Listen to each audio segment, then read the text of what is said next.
Welcome back to At the Farms, brought to you by FarmAnywhere. In this series, we take you on a journey to explore the incredible diversity of farms that produces the food we eat every day. Big and small, traditional and modern, we'll show you how they work to grow the food of tomorrow. I'm your host, Gabriel Zarfanitis. In today's episode, we're visiting a farm in Pitt Meadows, just 30 minutes from Vancouver, BC. Hopcott Farm is a local cattle and cranberry farm, as well as a grocery store. It's a third-generation family-owned operation run by the Hopcott siblings and their parents. In this episode, we'll be focusing on Travis and the cranberry side of the farm. Stay tuned to find out all the nuances involved in cranberry farming.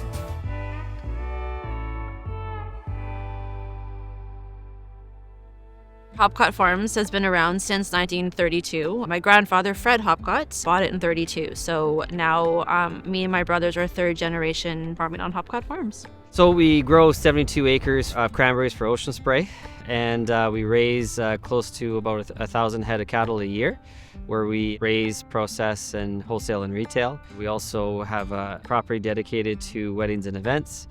And then on top of that, a lot of community outreach programs, ag tourism, offering different types of experiences on the farm. My dad said the other day that if my papa was alive today and saw everything that we were doing, it would probably blow his mind. So it started as a dairy farm to start, just because I believe at the time it was cheaper to get started. So when he made enough money with dairy farming, he was able to sell that herd to buy a beef herd. That's been, I believe, since late 50s, early 60s that we've been doing beef. As time went on and obviously economy changed and there was more of us involved in the business, we needed to grow, diversify, change some things up. Cranberries was in the late 90s. Late 90s, Ocean Spray was looking for acreage, which is pretty rare. So we knew that was a great opportunity, but it still had to be measurable because at the time it cost close to $30,000 an acre to establish it. For 72 acres, roughly $2.5 million. You don't get a crop till multiple years later. And even then, it takes a while for it to reach maturity. So it still had to be measurable, but we knew in the long run it was going to pay off. Years ago, there'd always be someone that knew someone that was a farmer. Like, oh, my uncle was a farmer, my grandparents were a farmer. And we just feel like as each generation goes on, that connection is becoming less and less. And we love farming, we're very passionate about it, and we know what goes behind it. We want to be that storyteller and keep that connection going between the community and the food that's on their table, right? We put a lot of care and attention into the work we do here, and we're not some giant corporation. We're a family business, and we're not raising 10,000 head of cattle. We're only raising enough to supply our local needs. So with that comes more care, more attention, better quality. Travis, thanks for allowing us to show your operation here. Quite interesting. Interesting fact, I actually live nearby here, and so I come get the meat often, even before I knew Travis, and just the story behind the fact that it's vertically integrated and you know exactly where your meat is coming from is quite interesting. But today we're going to focus more on the cranberry side of the operation, how that works, and what's interesting about the technology that you've recently integrated inside the field as well. So let's have a look at that. All right, so to get started here, we're going to look at every single steps that we need to be able to harvest cranberries, from the equipment to the cultivars. And so Travis, my first questions that came to mind here is when you're starting up with a brand new cranberry field, I understand it's difficult. Yeah. How do you know what you're going to be planting, the cultivars that you're going to be planting? Yeah, well, it's a very much a serious decision because these plants, once you're planting them, you don't get your harvest, the first harvest, until 3 or 4 years later. And then really, they should be there for 60 to 100 years. So it is a huge decision. Okay. So what goes into it? We really rely on a local research facility just in Delta. It's the Cranberry Research Farm.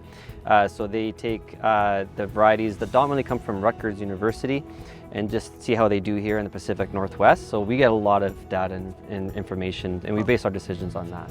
Amazing, yeah. And so is there such a thing like, we see it in strawberries, for example, where there's level of sweetness and level of acidity and things like that. Is that also applied in the cranberry? Cranberry industry is not quite there yet. Okay. Yeah, it's where it is a bit diverse is just the timing of the harvest, and so Okay. that's what we just whenever we look into a new variety to plant, we just make sure that it's aligned with the rest of our harvest in our own specific situation. Okay, amazing, amazing. And so, okay, so you have your field. We see that you have certain sections raised almost as like dikes so that you can do what exactly? What's so special about cranberries that you never see basically in any other field? Yeah, so cranberry operation, it's especially here in BC, land is so expensive, so you want to use every square inch. And so we grow our cranberries as a low bush, so it's a dwarf shrub, perennial woody plant, has these trailing vines, and so basically they grow out as a carpet.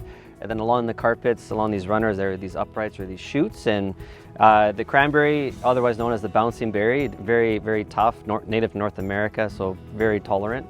And so what we do, we flood the entire field, and being lighter than water and having 4 air pockets, we can knock them off the vine and they float, and we can corral them. So it's the best, most efficient use of your land. Amazing, yeah, and you'll see that a little later on there where we're gonna get into the deep end of the water and figure out how the process works when it comes to especially beating the cranberries. And so you told me something that was really interesting earlier, is that it's a very small niche field, and therefore you can't really go to a dealership like John Deere and pick up the equipment for it. So what's the process like when you want to have equipment for your harvest? So cranberry industry, as you mentioned, it's a relatively small industry. So in the whole province, there's only 6,000 acres.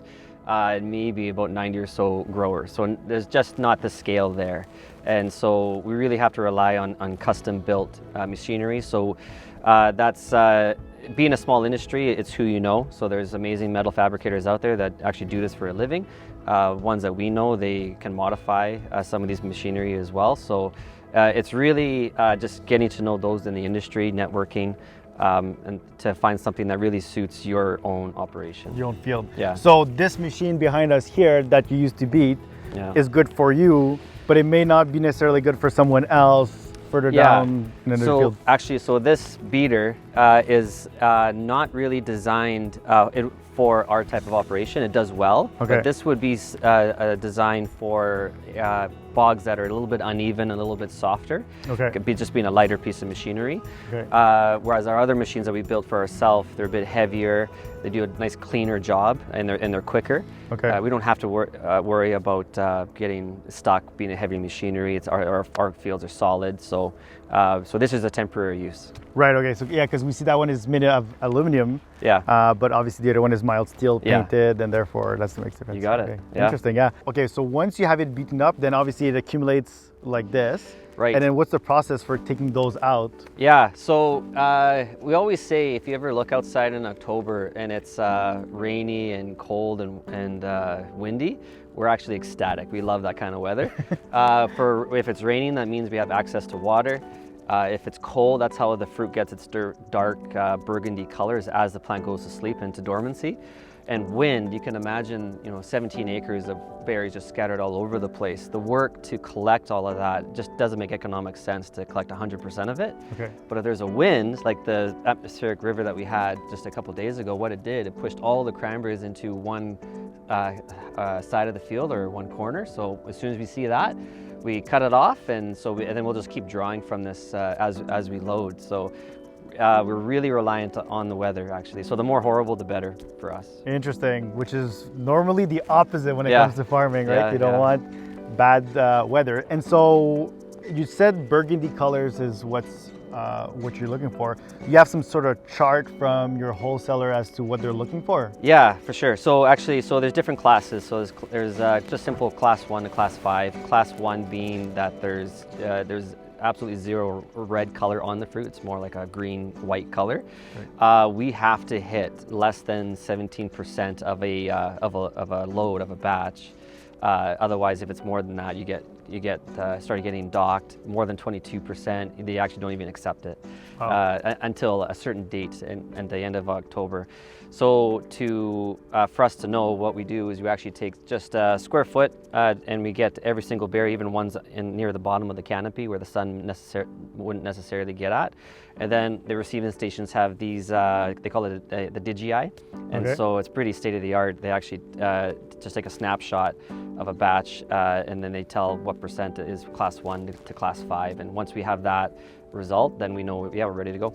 All right. Are they day neutral, or do they, like, what makes them change color? Is it genetic? So it's genetic for sure. So it is the sun that does add the color, but it's the deeper the color red, it's as the plant goes into dormancy as it falls asleep. Okay. So you only get one crop per year with this, right? One crop, yeah. One crop per year, okay. So it gets really busy at the end, and then you're pretty much on vacation for the rest of the year, or what? How does it work? Cranberries are, you know what, it's very hard to get into, very capital intensive in the beginning, but once it's established, it's being one of the, probably 3 fruits native to North America that's farmed commercially, so they're very tolerant, they're very low maintenance. We don't deal with diseases, maybe 3 or 4 insects. When it comes to fertilizer, on these specific fields, we put 0 nitrogen on these fields. Oh. So they're very self-sufficient. So as opposed to other intensively farmed crops, this is very low maintenance, but it doesn't mean we just ignore it. It does start, we do pay attention come January, February, just because of our winters. They've been a lot more extreme, similar to what happened to the wine industry this year with the winter Arctic outflow there. So we got to pay attention to that too for possible winter damage. So we're looking at the harvesting part, so you have to pump it up so it goes inside the truck. Yeah. And that's what we have here behind us, right? You got it, yeah. So this is our pretty state-of-the-art for cranberry standards, cranberry harvest standards pump. So that's a 6-inch pipe in between the platforms there. You got the pump motors down below. And so that 6-inch pipe just continues on into the field, and so when we're loading, that's what this pump is doing. It's sucking up cranberries with water up to the cleaning station, where we're separating clean fruit and the rest of the unwanted vegetative trash. Okay, yeah, and then basically it just falls from that kind of ramp system, sluice box, into the truck itself. Yeah, in those 40-foot containers you would see, on the road. Oh, 40-foot shipping containers? Yeah, shipping containers, yeah. Really interesting. Yeah. And so the water just evacuates at the bottom, or it's like mostly removed at the top? Yeah, so it's mostly removed up there, but we also have drainage in the container itself, so through the bottom and just at the end of the door, the tailgate, we have just a metal netting where the water can escape. And so like everything else in farming, obviously it needs to make money, there's revenue to it. And in corn, we're calculating it by bushels, for example. How is it calculated in cranberries since it's... Yeah, so it's pretty unique. So it's calculated by barrels. By barrels? Yeah, barrels being 100 pounds. Okay. And what's unique about that, it just reflects the rich history of cranberry, especially locally. So Fort Langley, they traded, Hudson Bay Company traded with indigenous community. Okay. They would dominantly get sent to California to sailors to prevent scurvy and other diseases, but they would trade cranberries, it was traded in, it was in barrels. And so we still use the same terminology today. The oldest documented trade was 1827. Wow. So it's amazing that we still use that same terminology today. Barrel stayed, yeah. Barrel stayed. So can you just store them, let's say for example you were to store them in barrels, can they be just stored with their fruits in it with no water, or you have to do some sort of a mix? Like how is it? Yeah, if it's meant for processing, then so what in our case, when it gets to the receiving station, they still they're wet, they're cleaned, as in all the vegetation, that's all separated, and then that fruit gets sent immediately to South Washington, where they get frozen just in chunks. So there is water in there, but because it's by means for processing, it's frozen with that moisture with it. Oh, okay. Yeah. And therefore they could kind of keep it throughout the whole year, and then you just use it whenever they need to for... Exactly, yeah. For our cranberries are dominantly meant for craisins, so juice being a byproduct of that, but so they can be kept frozen right up until the point of the beginning of the process. So obviously to be able to harvest, you got to do all the work beforehand, and obviously there's the technology that is a good aspect to being able to protect a bit the investment, I guess you could say. So you had a bit of a close call this year as well too, and it made you want to change certain parts of the infrastructure. Yeah. So let's go have a look at the technology that runs the whole farm.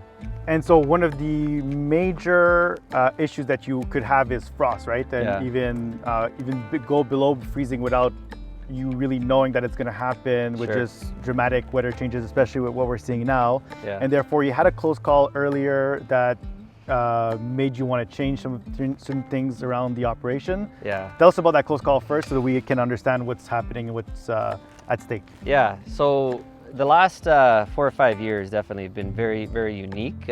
So in that April-May period, that's our frost protection period. So it used to be first week of April till mid-May, so about 6 weeks, that would be our frost protection period, where springtime, you got the warm days but cold nights, so the bud starts opening up, becoming a bit more fragile. So there's certain levels of cold temperatures that it can tolerate. But now it's instead of 6 weeks, we're starting in the last week of March, really until mid-June, because there was one event, I'll always remember it, was May 28th, 2021.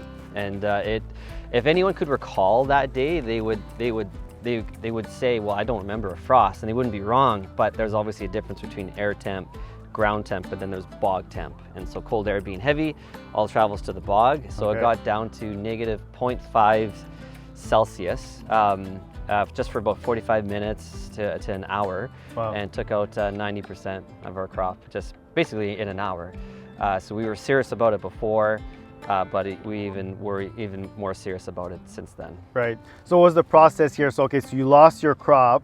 Yeah. Obviously, cranberry cultivars is not something that's sold off the shelf at Home Depot there. Yeah. So what's the process on that? Did you have to like rip out everything in the field, pick new cultivars? So the plant itself is tough. That we didn't have to replant the actual plant. It's just the fruit that year, because it was basically in just beginning in that flower bloom stage. It was super fragile. So we just lost the fruit for that year, and then it needed to take 1 or 2 years for it to really respond or improve the following year. Okay. Well, actually, that's a good question. Is that so? It takes 1 to 4 years to start seeing the fruit. Is it a bit like strawberry, where you do see fruit, but it's better to cut it off so that the plant gets stronger? Is that why you have to wait the period?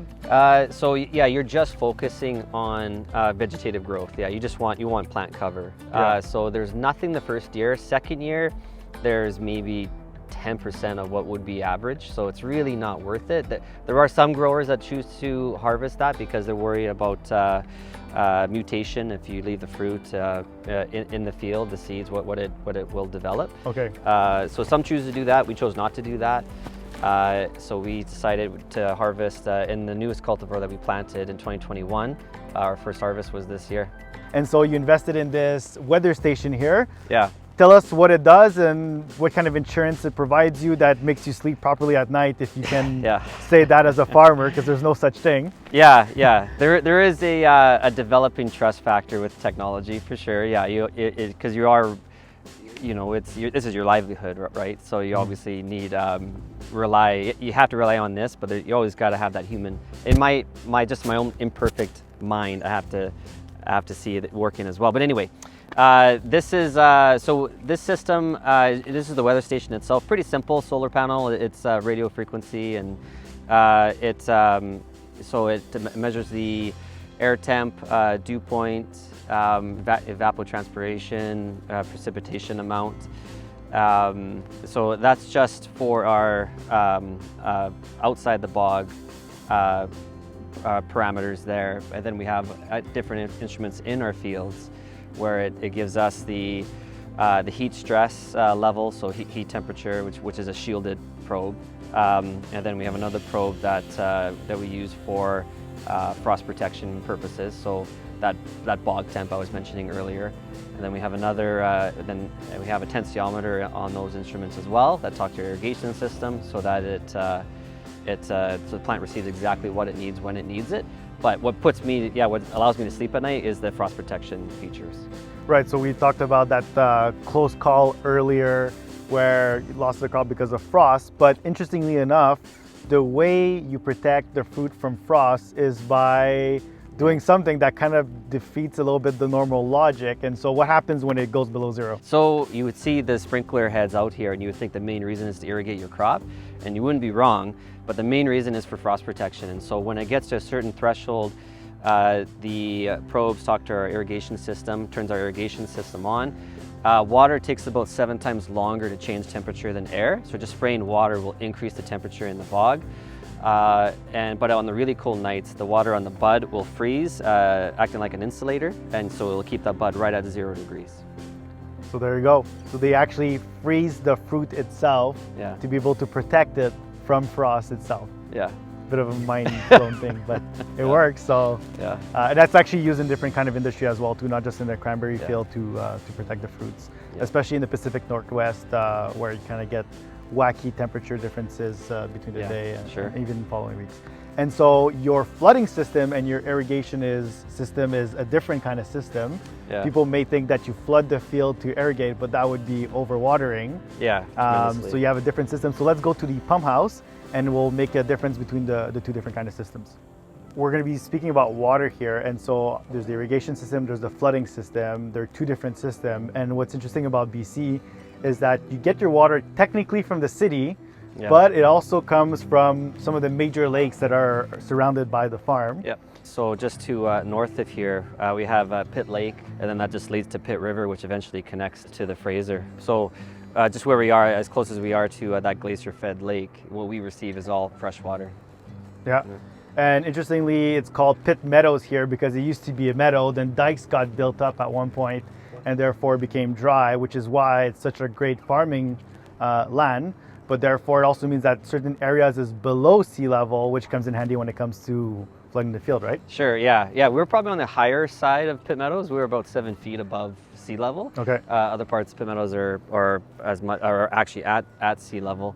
But yeah, you're right. This is just a nutriently rich field. When my papa bought it in 1932, so it was a good choice, Papa. Yeah, good choice. Yeah, for sure. And therefore, is that why you also don't need to put as much nitrogen inside the field, or is it because you're fruiting more? Well, cranberries just in general just aren't heavy feeders, but the fact that we're also applying sawdust too, just that has that healthy carbon and nitrogen ratio, and so that's enough for. And also the nitrification from the rain, that's enough for what the plant needs. That's enough, okay. Yeah, through the year at least. Okay. So you don't have to pH up or pH down the water? Not the water, not necessarily, but the soil, cranberry likes that acidic, so anywhere in between 5 and 5.5 is potential hydrogen. Sounds good, yes. So you got 4 bogs, and then each of the bogs have their own pumps, right, that we see right around us? So these pumps that we're actually referring to, so actually what's funny in cranberry is that they actually don't like water, so they hate wet feet. They like a moist, well-draining soil like any other plant. So what these pumps are actually for, so drainage is very important. So we have all these drain lines redirecting the water to these tanks. And when they get to a certain level, generally throughout the year, not when we're flooding for harvest, triggers our electric motors, pumps that water out into the reservoir that's behind, underneath us for us to reuse. So any rainwater that we can catch that and keep on recycling it. Interesting. Yeah. Wow. So we're flooding cranberries all the time, but they don't like water that much. They don't like water. No. Yeah. No. So when we're harvesting, we just make sure that there's enough fresh water being introduced just to keep that oxygen level up. Okay. But they'll survive just fine if they're in water, but they just wouldn't perform well. Okay. So we've talked about frost and being below zero, but BC more and more, the Pacific Northwest more and more has had heat spells during the summer with long periods with no rain whatsoever. So therefore, you need to use the sprinklers, and that's what's behind us. Those are going to be some massive pumps that you're about to see here that are way bigger than what you normally see in indoor vertical farms, for example. So let's go have a look. So now we're inside the pump house for the irrigation sprinkler system. And it kind of seems from the outside as if it's almost floating, but it's not. It's just sitting on top of the reservoir, I guess you could call it, right? Yeah. And then you have a whole contraption here with some filtration systems and all that. You want to explain to us how you go about pumping the water to your sprinklers? Yeah, so these are 125 horse power motors. They allow, do about 2,500 gallons per minute. And so it's taking the water from the body of water underneath us. And then we can set the pressure by use of this manual door here. Usually we just have it full board. These two valves are meant for us adding either a liquid fertilizer or that I mentioned, that composted liquid product. Anything else we need to add to the irrigation system. Then it'll then go through these 3 filters. Underneath each filter is another pipe that leads its way out to the center of each of our bogs, and spreads out in the center and scales down as it goes across. Okay, cool, yeah. And like any irrigation system, right, you always want to have everything as equal as possible, Yep. so the water arrives as equally as possible. Yeah. Do you have individual solenoid valves on every single sprinkler as well to kind of be able to pick your different zones? So yeah, you can. We have a valve for each row of sprinklers going east and west that splits the field. So for sure we can control it. If there's dominantly if there's something we need to fix, we'll just close it. That's the only real reason we do it. Otherwise, we try to keep everything uniform. What's just as important is the PSI. So that actually the same technology that we were talking about there, that's the sensor just to the right of it. So when this ignites, it'll tell me when it does, and also, yeah, I'll get the PSI reading. So it wants to be at that 55 to 60 PSI range. If it's beneath that, obviously something maybe is clogged here, or if it's higher than that, obviously maybe there's something plugged out there. Right. So yeah, so I can refer to that often. And so you go through those massive filters as well. What kind of filters are those, and how often do you have to change them?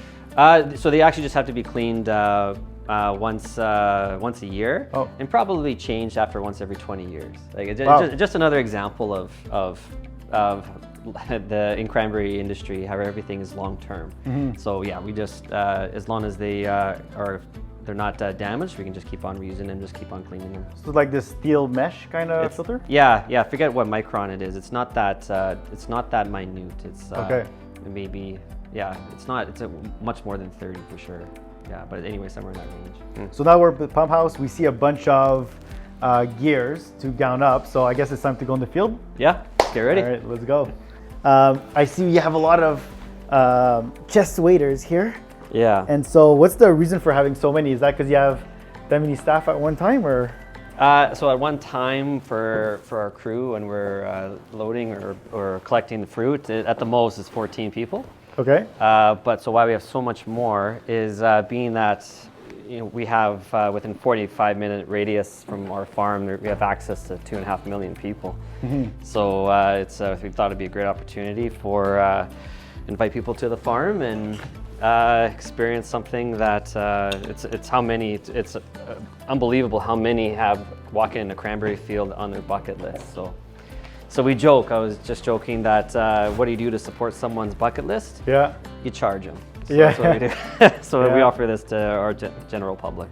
So it's a good way to show the different tasks that needs to be done inside of a field. And if you want to experiment it yourself, you could go on Hopcott Farm's website and sign up for tours once you're ready. Not only farm tours for the other side, but also for cranberry tours if you're interested in the experience there. So now that we're finally dressed up in peak farm fashion here, the latest trends from 2024, we're going to get into the beating machine inside that bog right there to be able to loosen up the fruits and be able to eventually harvest them. So we're ready for that.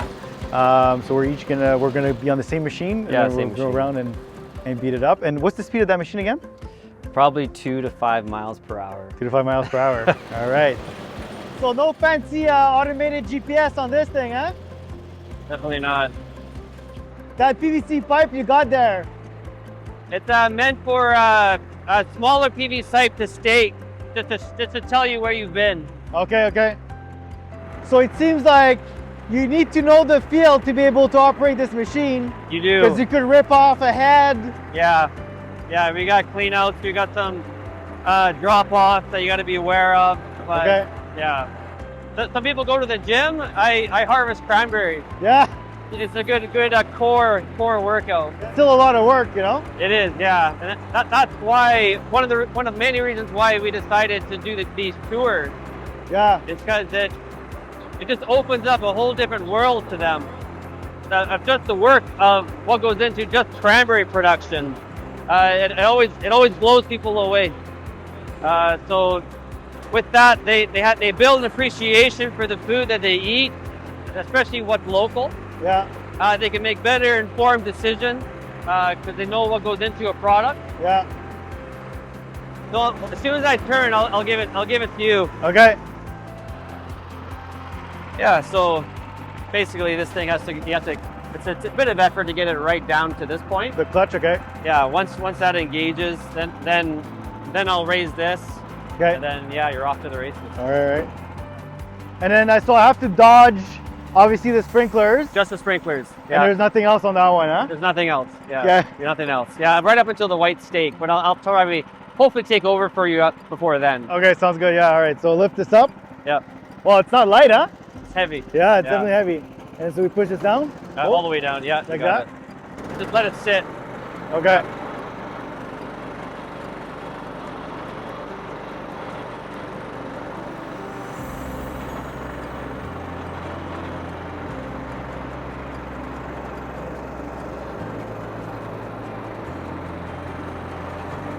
Very good. And so when you have people doing that, are you like parallel like this, like you see in the cornfield? Yeah. Yeah. So we're set. So one will be right behind me. Okay. Yeah. So they'll be right behind me, and then they'll be double beating half of what I've already beaten. Okay. All right. And that's a wrap for this episode of At the Farm, sponsored by FarmAnywhere.ag. We'd like to thank Hopcott Farms for giving us a behind-the-scene tours of their cranberry operation. If you'd like to know more, go on their website, hopcottfarms.ca, where you could book tours for cranberry and for their cattle operation and other tours that they're doing.